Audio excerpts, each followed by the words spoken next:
Mesdames, Messieurs, le monde que nous avons créé est un processus de notre pensée. Il ne peut être modifié sans changer notre manière de penser. Et j'ajouterai d'ailleurs qu'il ne peut être modifié sans changer nos mentalités, notre conscience, nos habitudes, nos comportements individuels et collectifs sur différentes échelles sociétales. Mesdames, Messieurs, des chercheurs ont montré que notre bien-être ne dépendait pas seulement de notre activité, mais aussi du fait que nous étions présents ou non à ce que nous faisons. Par conséquent, les gens ne devraient pas toujours tant réfléchir à ce qu'ils devraient faire, mais je pense qu'ils devraient plutôt penser à ce qu'ils doivent être. Mesdames, Messieurs, les études sur les indicateurs subjectifs de bien-être montrent que le plus important n'est pas le niveau de confort matériel en lui-même, mais le niveau des inégalités.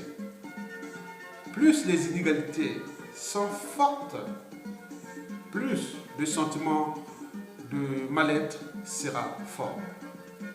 Mesdames, Messieurs, la croissance économique est invoquée comme la solution alors qu'elle est le vrai problème de l'existence naturelle et des enjeux écologiques majeurs de civilisation nouvelle. En effet, le modèle de société occidentale est fini. Il est dans une impasse. Il subsiste pour l'instant, sous perfusion, grâce à l'exploitation forcenée des énergies fossiles, des métaux rares, des millions de travailleurs et le maintien au pouvoir par la force des régimes politiques les plus cruels au monde, et notamment en Afrique et pour combien de temps encore. Il est pourtant clair que ce modèle de société occidentale va finir à courte échéance et ça dépend de nous de savoir s'il va finir dans des explosions sociales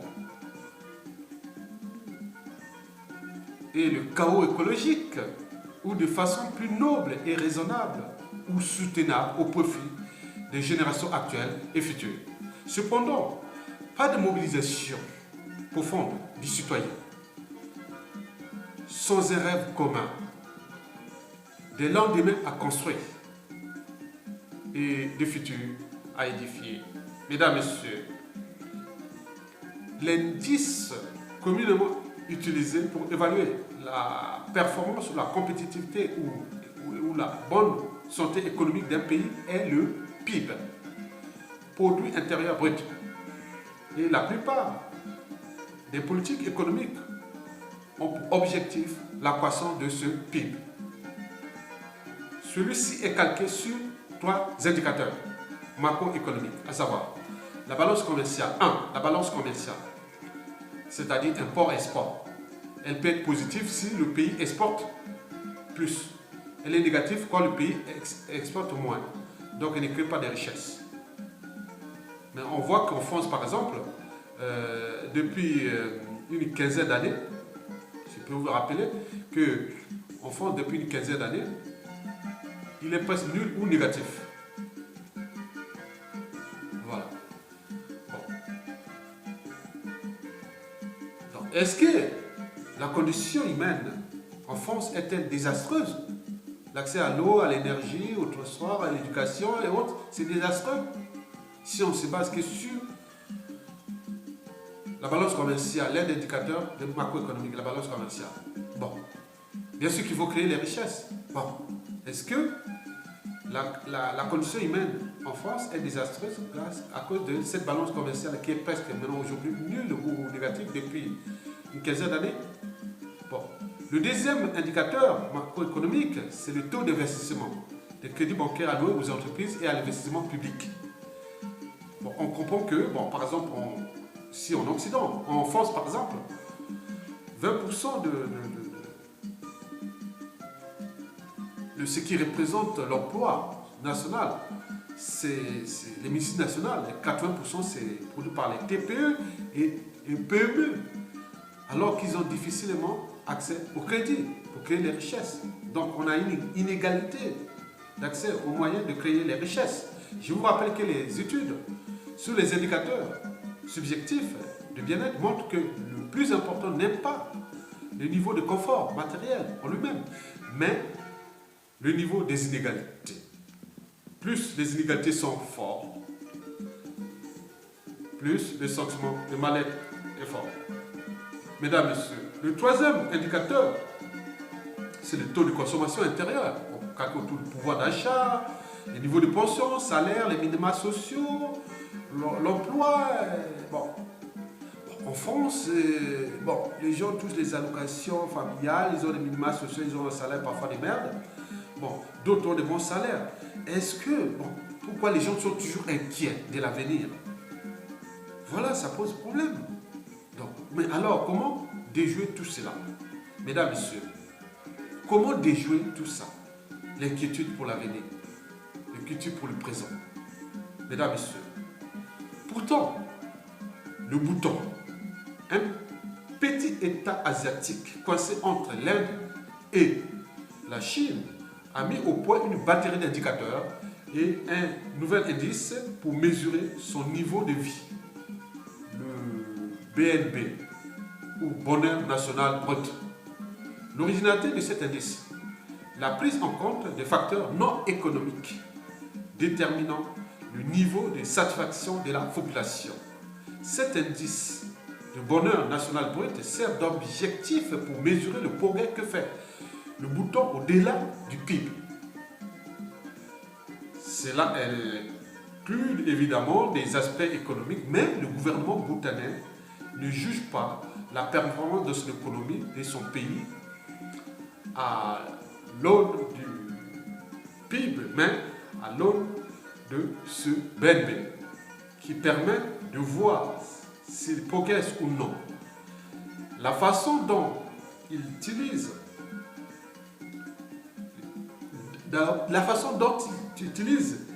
est assez intéressante. Ils ont en effet élaboré des critères pour chacune des dimensions au-dessus desquelles ils constituent ou ils considèrent qu'ils ne font pas assez d'efforts et qu'ils ne font pas assez bien. Il y a donc plus ou moins des valeurs absolues dans chacun des domaines qui constituent ce BNB.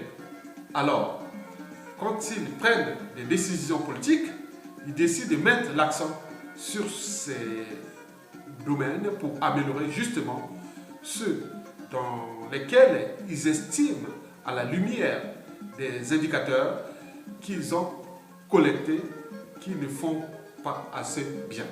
Mesdames, Messieurs,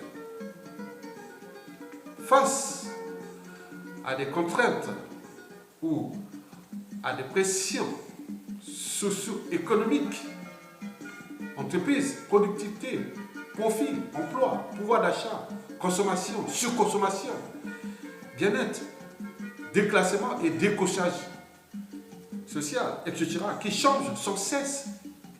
Et tout cela avec un cahier de charges qui est extrêmement draconien, puisqu'on a de matières premières qui sont limitées et finies sur Terre. On s'est dit que face aux contraintes liées à la croissance économique, à la condition humaine, au progrès social, à la survie de l'homme sur Terre et du développement durable, il n'y a pas de meilleure source d'inspiration indiciaire économique que le BIP, le bonheur intérieur brut d'un pays. Mesdames, Messieurs, vous savez que pendant des milliers milliers d'années, l'humanité a survécu et s'est même développée en manquant de tout et risque aujourd'hui de disparaître dans l'abondance la plus totale. Les besoins pour la croissance économique et les profits commerciaux sont illimités. Mais les ressources nécessaires à ces besoins sont limitées ou épuisables dans l'espace et le temps. Si nous ne repensons pas ensemble nos modes de pouvoir politique et économique, de démocratie révisitées sur différentes échelles sociétales, si nous ne repensons pas ensemble nos modes d'éducation, de formation, de besoins, de production, de consommation, de transport et de rejet dans l'environnement terrestre et spatial, nous allons tout droit dans le mur, au détriment bien sûr des générations actuelles et futures, c'est-à-dire vos et nos petits-enfants, arrière-petits-enfants. Et puis, mesdames, messieurs, notre modèle économique basé sur la croissance économique illimitée et nos modes de vie énergivores sont aujourd'hui clairement identifiés comme prédateurs pour le système écologique qui nous permet de vivre. De fait, nous approchons donc pas à pas de la permanence de l'état de crise socio-économique et des décennies de révolte majeure à caractère socio-environnemental. Et par conséquent, aucune condition humaine ou sociale ne sera plus stable. Par ailleurs, l'homme, dans toute son arrogance, avec orgueil et rébellion, tente de s'ériger au-dessus des lois, au-dessus de la biodiversité, de la géodiversité et des lois intangibles de la création, de la nature et de l'univers. Mais un jour proche viendra où l'humanité comprendra dans l'extrême douleur que l'homme charnel ne pourra jamais consommer indéfiniment la nature. Les hommes seront alors confrontés à leur essence déçue dans un règne qui n'est pas le leur, mais celui des lois physiques, astrophysiques, biologiques, géologiques de la nature et de l'univers. Mesdames, Messieurs, en 2015, les ressources disponibles de la Terre s'élevaient à 2015, oui, les ressources disponibles de la Terre s'élevaient à 12 milliards d'hectares globaux, soit une moyenne de 1,8 hectares global par habitant. Alors que l'empreinte écologique de l'humanité devient le problème de sa survie sur Terre, les ressources consommées s'élevaient à 18 milliards d'hectares globaux, soit presque 3 par habitant. Si tous les pays du monde arrivaient au même niveau de vie et de surconsommation écologique que celui de l'Occident, du Japon, de la Corée du Sud, de l'Australie et aujourd'hui de la Chine, de la Russie, de l'Inde, du Brésil, de la Turquie, des Émirats Arabes Unis, du Qatar, de l'Afrique du Sud, du Maroc et du Nigeria, etc. Il faudra 10 planètes Terre pour satisfaire tous nos besoins actuels et futurs, c'est-à-dire dès 2050 à 2150. C'est-à-dire au profit de vos et nos enfants, petits-enfants, arrière-petits-enfants, donc des générations futures. Mesdames, Messieurs, l'idée est de développer la responsabilité individuelle et collective. Nous sommes sur une planète limitée. Il faut donc s'éduquer dès le plus jeune âge à l'auto-limitation. Et cela doit imprégner toutes les structures de nos sociétés. Mesdames, Messieurs, l'idée n'est pas de retourner à la bougie, bien entendu, mais de nous orienter vers un style de vie qui accorde aux choses matérielles leur place propre et légitime, c'est-à-dire la seconde place et non la première. C'est ce que j'appelle le bonheur intérieur brut, en transition économique avec le produit intérieur brut, L'enjeu n'est pas de fuir le plaisir ou la satisfaction ou de créer de la frustration, mais de se s'épanouir pleinement sans passer par les voies de la société de surconsommation. Mesdames et messieurs, un changement de paradigme est nécessaire. Il faut changer radicalement sa vision de la réalité car le modèle n'est pas aménageable. Se mettre sur la voie du changement le plus vite possible est essentiel. Il faut retrouver de la diversité culturelle, sociale, économique et écologique. Par ailleurs, les alternatives doivent être accompagnées d'un changement de conscience individuelle et collective. Notre société crée de l'insatisfaction artificielle. Il nous faut donc combler un vide et cela doit bien entendu passer par la sous-consommation. Mais certains puits sont fonds si l'on ne travaille pas sur notre intériorité et sur ce qui nous est vraiment nécessaire dans la vie.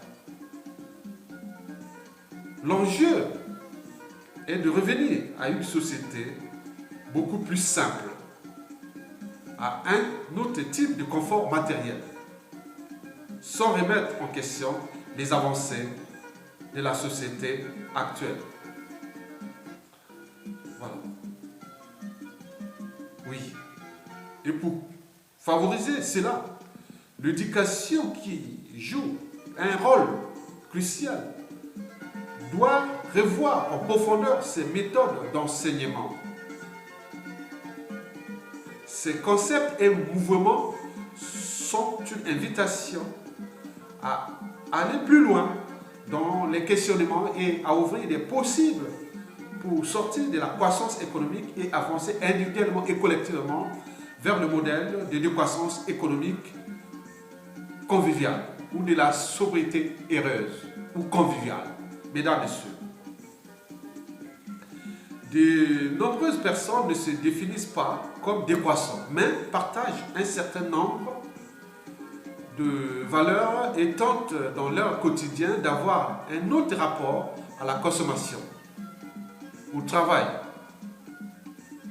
un autre rythme de vie, une hygiène de vie. Mesdames et messieurs, chacun de nous peut inventer le monde de demain et une civilisation plus humaine. Cela passe par des mesures concrètes, mais doit impérativement être accompagné par un renouvellement philosophique et un changement en profondeur de notre rapport avec notre environnement naturel, économique et social. Cela commence par se changer soi-même. Oui. Le dilemme actuel est que ces processus demandent du temps et que nous en avons de moins en moins. Mesdames et messieurs, la transition économique est une nouvelle éducation civique de la consommation responsable pour le développement de l'éco-citoyenneté séculaire et le renforcement des sociétés libres, éduquées et civilisées, plus que jamais démocratiques. Mesdames, Messieurs, je vous remercie.